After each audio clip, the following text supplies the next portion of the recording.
What's going on, everybody? Welcome back. We're here to discuss a couple of things, but let's start off. Let's discuss our reactions to Justice League. Man, how you was feeling? How you feeling about that? So I know in the last video I said some things. I was wrong. I'm listen. I'm a man. I could admit my mistakes. I was wrong. There you Justice go. Good League, job. Justice Because I League Snyder remember Cut. saying, I think it's gonna be better because it's gonna be longer, and they did that. I did admit that at the end of the last video, though. I did say that. I said, you know what? I'll wait and see. So it's not like I completely bashed it. However, my hopes were very low. I just expected it to be a movie with add-ons. It was so much more. It was. From beginning to end. So they really did make a lot of they took out some things and added some things in. Like this was not the same movie I originally seen at all. So this was a different movie. They did Justice League justice, no pun intended. They did Justice League justice. Word. They did. Yes, they added the black suit like I was hoping for. They added so much extra backstory. They explained things that had to be puzzled from the original cut or the theatrical cut rather. Right. They really took the time in the Zack Snyder cut to really explore things that wasn't explored before, and I think that's what the movie was essentially missing. And now that everything was explored, and I got a chance to kind of delve into Cyborg's story more, Flash's story more, and got to know who they are, I just started to appreciate them more. Right. And overall, that made it for a fun watch, a fun experience. I actually watched the movie twice. I watched a 4-hour movie twice. So for me to watch a 4-hour movie twice, that means it was everlasting effect. Right. So it definitely had replay value because there was pieces in it. Like you said, like just for example, Flash, he was kind of like a jump stop in the theatrical. Like we kind of didn't really get him. He played a bigger role, and so did Cyborg. So it was good to see that. Right. They actually did justice to how powerful Flash really is. They gave him a lot more chances to shine. They did. Damn, when he broke out the shoes, remember when he broke out of his shoes? I was gonna say that from his intro. Fire. His introduction compared to his theatrical introduction was totally different. I think I don't even remember how the theatrical one went. I think his introduction in that one was I think Batman just found him. I think they showed him doing the thing in the mark, and then Batman just pulled up on him in his lair. It's like there was so much more background they added. Yeah, they started from him, like, the girl that he likes. They wasn't really clear on that. Was it a girl he's already dating or the girl he just seen passing by? Not too sure. But they already shown how strong his ability is to move as fast, like completely fast, speed of light. Broke through the glass, broke out his shoes, caught the girl, had enough time to take a hot dog and put in her pocket. Got to hold the girl, stare at her for a second, and before anybody knew, he was back playing with the dogs. That is speed. They didn't do him justice by just dodging a batarang. Right, honestly, man. Like you said, that whole sequence of him, and then you know what else it showed? It showed how his mind was always thinking of the next thing, because when he saw the hot dog, he said, "Oh, I can use this for the other situation I have." So it was like, man, it showed not only the depth of his skill. The depth of his power, like his skill set, right, as a speedster, but it also showed like as an intellectual, like, oh, he's always firing. Yeah, correct me if I'm wrong. The part where he hit the mother box with his finger, it's to have Superman rise up from the dead. Right. Was that part slightly altered? Because I don't remember him stopping time and making the box do a reverse thing that it did. Like that. Right. I wasn't right. Altered. All right. The whole story beat of him like reversing time. He did that twice in that movie. In the Snyder. I feel like that whole beat was cut out of the theatrical because that played a role into the part 2 and part 3 that eventually Snyder wanted to create. And then it went to the Flash movie. You know what I mean? So it's like it's one of the things where it's like he had a whole plan, and that would have played into the grand scheme of it. But the fact that he did that, and what was cool too was like the ship, Superman's ship was telling him like, nah, you shouldn't do this, fam. It was giving them the probability of this not working out for you. And so that was dope. Just like there were so many just background pieces to where you get to see where he was headed, the nightmare scenario. That was dope. I think the ship was warning him about the mother box. I think that's what they said, because they said Steppenwolf was going to come for it. So the ship was saying, like and it's almost like, yo, the ship's AI, the system was able to pick up like, this is a bad idea. You know what I'm saying? Like, you using this technology to resurrect this guy. Like, it almost like it was like projecting what the outcome could be from this, and it wasn't going to be good, right? So it was like that was our second, third view as to see, you know, how dark this could go. You know what I mean? Right. And they went on to explain too. And I don't remember if this is in the theatrical version because my mind completely forgot it. The mother box was activated before. Right. However, no, Steppenwolf never came for it because they were afraid because of Superman. Right. So now that Superman's dead, that's when they decided to come for the mother box. Because nobody, they were afraid of him. That was the only guy that could stop them from enacting their plan and their goal. And that was another dope little piece that even like little, you know, characters talking to each other, like how Aquaman would say something to somebody else. Oh, you know, Cyborg shouldn't be the one to have to do that. Like that was stuff that I feel like we didn't get in the previous rendition, and that's just because, you know, they tried to short it down. They tried to, but man, it had to be this length. And even if it had to be this length, it had to be the way he visioned it because he had a whole end game goal to it. So man, overall, I think they did well. You see it right there. DC, let's get it. This is a movie that, like you said perfectly, this had to be 4 hours. If you want to really, it's either it had to be 4 hours or they were supposed to take the time out like Marvel did over a course of some years. So for them to do a short one, So for them to handle it the way they did on a short notice movie, like okay, boom, Justice League, that was the way to do it. If you're gonna do it like that and you're gonna skip the whole process that Marvel did over 10 years time, if you're gonna do it like that, that was the way to do it. That made up for the fact that y'all didn't have everybody get their own solo movie because you still took the time. Because I still feel like I understand these characters now. They showed us Cyborg's death and resurrection. They showed us. They explained in detail about that. That was a key missing part. That was amazing too. Yeah. Yes. The way they explained how powerful he really is, and the fact that he's powered by the mother box, and which gives him alien technology that the world don't understand, which is why he could do the things he do. This is backstory that was seriously missed in the theatrical version. Right. And like without that backstory, that's what made the movie whack. I don't understand who these people are. Right. But now I do. I know who Cyborg is. I met his mom. I met his dad. Right. You know, it builds on the character, and it allows you to believe in the world that they live in. And that's what Marvel does so well. But it's like they built characters and then they built up a world with so much background information where it's like it's very believable that these characters live in this world. You could say one thing where it's like, oh, well, aren't you guys comic book fans? Like, don't you guys already know the background? But it's like, as a story creator, as a person that writes a story, it's like you can't just feed me the information and have the character say it. Let us grow and learn organically what's going on. So it's like they did a lot better job, or Snyder did a lot better job in this cut. Because everybody's not a comic book reader. You have to open up the story for people who are just jumping in, like maybe people who just want to see a movie of superheroes. Exactly. You know, I mean, they may not know who Cyborg is. They may not know who Flash is. You can't automatically assume that your fans they just got it. There's fans everywhere. There's people who's watching a movie who have no idea what the Justice League is, or even Justice Society, or things of that nature. You're assuming that people just watch the movie because they want to see more about what they already know.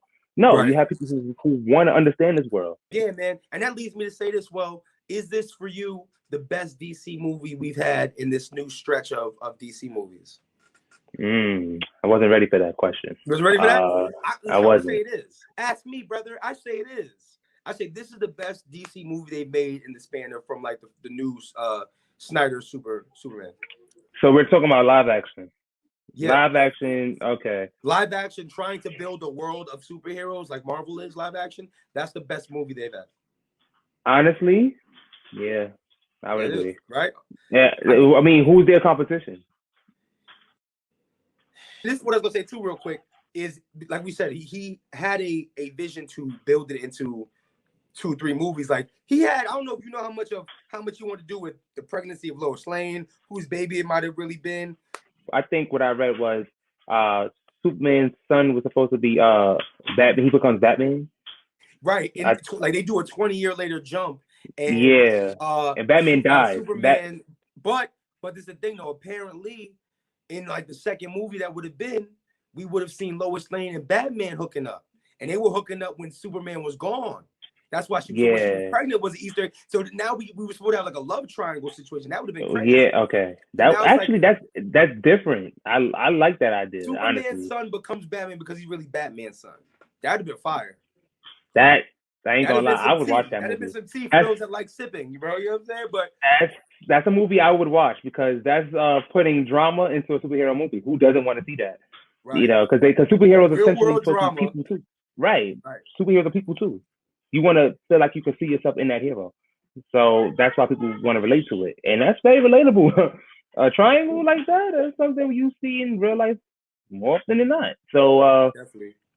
Yeah, so that would have been something I would love to have seen Zack Snyder, his projection, his story, his mind go that far. That future vision, right. Unfortunately, I read that that's not gonna happen. But you know what? I'm hopeful. Maybe. I'm hopeful too. At least, listen, they make it a comic book. Like they said they might make it a comic book. I'll read that.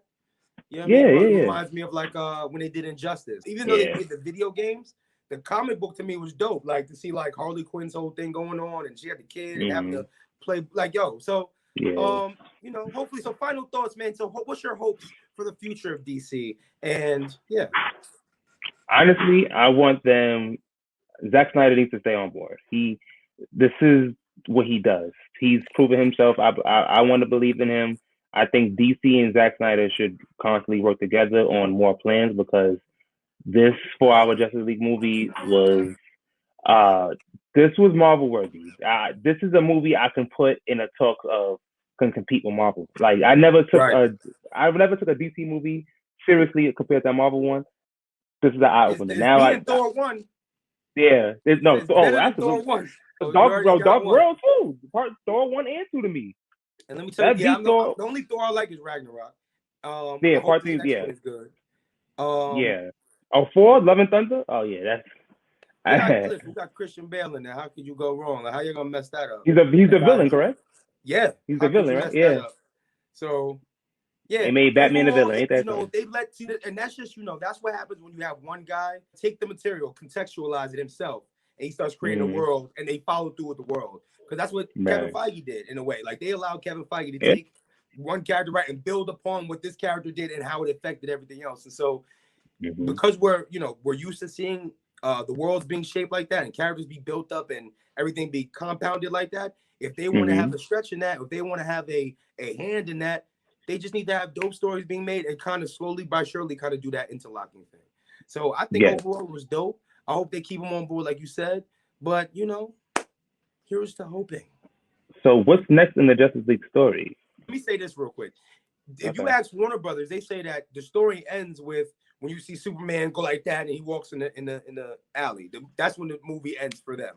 But Snyder, right, said that his story continues into the epilogue when we see, the jump of the. So it would have went into like Lois Lane being pregnant, thinking that it was like Superman's kid, but she knew that Batman was, getting down crazy because I think we might have seen that in like episode 2 or whatever or movie 2, right?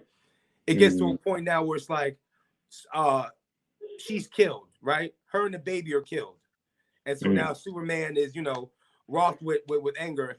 And then Flash goes back in time. Flash rewinds time. And this is what I read. He rewinds time, and then I think Batman has to die for Lois Lane. Right, he sacrifices his life. So instead of Lois Lane and the kid dying, Batman comes, saves the life so that the kid and Lois can live. And Superman is so mad that Batman's dead, he takes off and he kills Darkseid. And that's where the timeline is corrected. And that's why he names his son after Batman. Right, and then like I was saying too, they would have had a 20-year jump. And then we would have seen, quote unquote, baby Bruce become the new Batman. Yeah, Bruce. How far would that have been? Just see him standing there, like, or the Batman Beyond type of look, like. Yeah, that could have even furthered the story. See, if they do this right, they could do another. They could compete with Marvel if they do this correctly, because they need to experiment with the stories and really like show the people what they want to see. I just feel like it's definitely. I feel like we talked about this too, and we're getting to this with the DC versus Marvel video. It is coming, people, but it just comes down to one of those things where it's like the people in control might be thinking, you know what, let's put money at it, and not necessarily the world. Like, so it's like the same thing. It was like, why do they keep making these poorly developed Fantastic Four movies or X-Men? Y'all really just making them so that y'all can keep the property, and you know what I'm saying. So it's like y'all not really putting in time to try to craft the world or craft the story that people would be receptive to. Y'all just want to throw money at making something. So money grab. It's a money, right? So if we got these guys gonna keep going for the money grab and not worry about developing good stories and the characters, that's all it's gonna be. We're gonna keep having Batman every 5. You know what I mean? Instead of them trying to get new characters that fit in that world and give us a new story. And that's why it's Kodiak. We making stories. You know what I mean? But so yeah.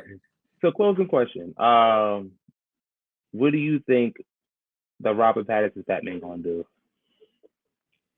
I don't think that's gonna have anything to do with Zack Snyder's Batman yet. Yeah, right. Yet? Oh, yeah. Okay. Because you heard the thing of Michael Keaton coming in and being like the Flashpoint Batman. Yeah, I did hear that.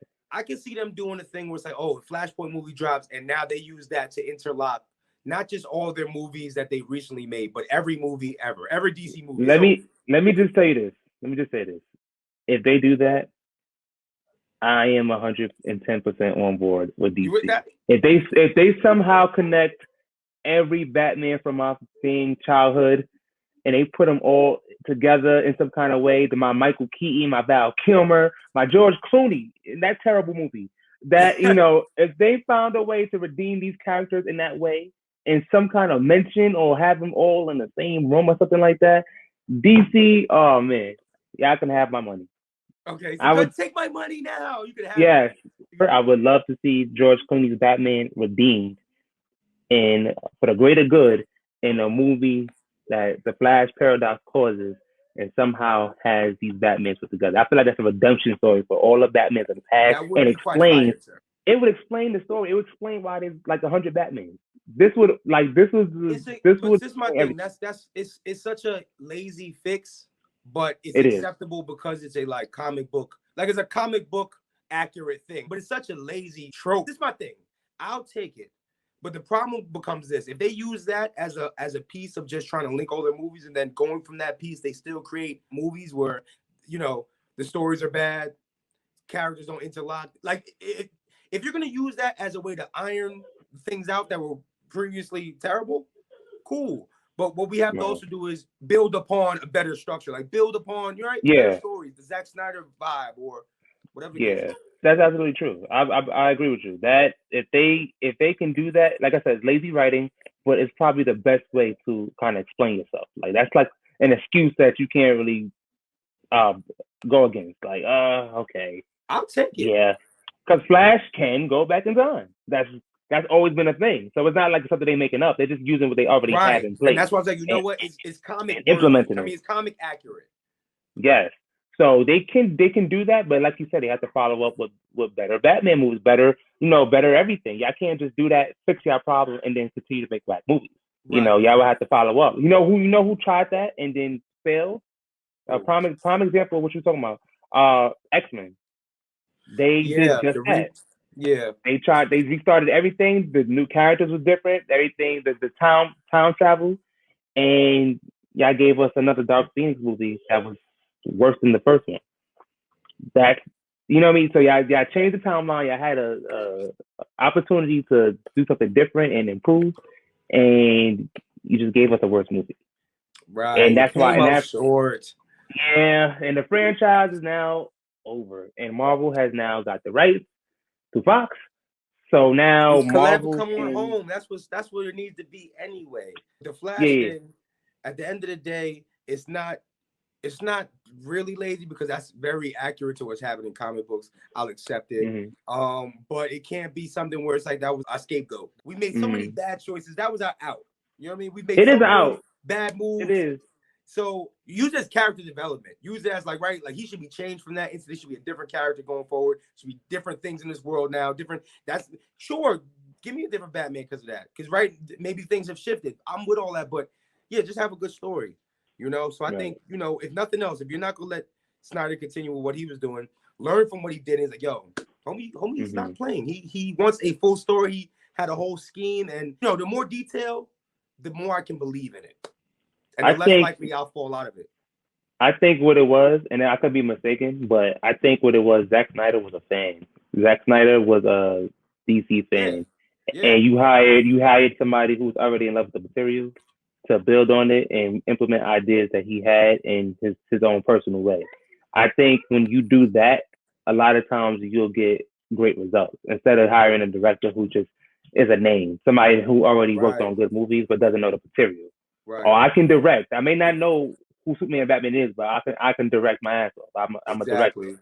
So I've seen interviews with Zack Snyder, and he has preferences. He has preferences. He sounds like he knows what he's talking about. So it sounds like he's already passionate about this movie, and it shows. I believe it because I enjoyed watching that movie, and for 4 hours to say that I didn't have a dull moment. That's it was good. I was rewinding stuff. I was in here like, yeah. Overall, I have listen. 2 thumbs way high. Hold on, way high. Okay. I'm gonna give it a 9 out of 10. 9 out of 10? Yeah. Yeah. If I wish I had more thumbs, B, I'd be in here. I know. I am gonna give it a 9 out of 10. Overall. Yeah. The only reason I can't give it a 10 is because movies for a perfect movie doesn't hard to exist. So you know what?